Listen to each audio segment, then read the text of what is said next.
সম্মানিত ভাইরা আমার, একান্ত আপনজনের আমার,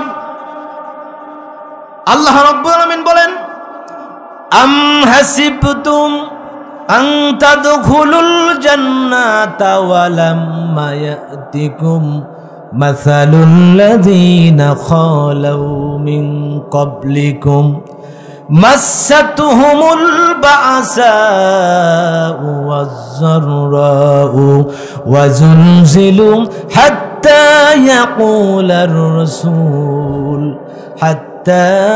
يقول الرسول والذين آمنوا معه متى نصر الله আল্লাহ পাক বলেন, আম হাসিবতুম, তোমরা কি মনে করেছো নাকি ঈমান এনেছি, আল্লাহ তোমার প্রতি ঈমান আনলাম, কিয়ামত দিবসের প্রতি ঈমান আনলাম, ঈমান এনেছি এই কথা বললেই কি তোমাদেরকে আমি জান্নাত দিয়ে দেব? কখনো না। আম হাসিবতুম আন তাদখুলুল জান্নাতা ওয়া লাম্মা ইয়াতিকুম মাসালুল লাযীনা খালাউ মিন ক্বাবলিকুম।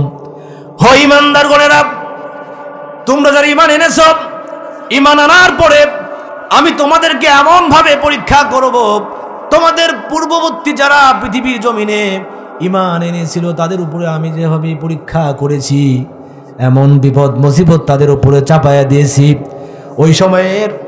ওই সময়ের নবী রাসূল যারা মাসাতুহুমুল বাসাউ ওয়াজ-যাররাউ ওয়া যুলজিলু হাত্তা ইয়াকুলার রাসূল, ওই সময়ের রাসূল যারা নবী সালাম ওয়াল্লাযিনা আমানু, এবং যারা ঈমানদার, সময়ের ঈমানদার ব্যক্তি এবং নবী রাসূল যারা, তারা অনায়াসে মুখ দিয়ে মাঠে ময়দানে কষ্ট ভোগ করে তারা আল্লাহ আকাশের দিকে তাকিয়ে বলেছে, আল্লাহ তোমার পক্ষ থেকে সাহায্য কখন আসবে? মাতা নাসরুল্লাহ। আল্লাহ রাব্বুল আলামিন বলেন, ওই সময় নবী রাসূলরা এবং যারা ঈমানদার ব্যক্তি তারা বলেছে, মাতা নাসরুল্লাহ, আল্লাহ তোমার পক্ষ থেকে সাহায্য কখন আসবে?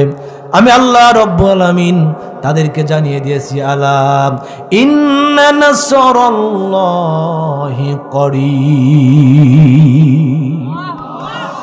আমি আল্লাহ বলেছি, আলা ইন্না নাসরাল্লাহি করিব, আমার পক্ষ থেকে সাহায্য একদম নিকটে, একদম নিকটে। করিব শব্দের অর্থ মাথা থেকে, ঘাট থেকে মাথা যত দূরে, আল্লাহর সাহায্য আমাদের জন্য একদম তার থেকে নিকটে। সুবহানাল্লাহ বলেন। সম্মানিত ভাইয়েরা আমার,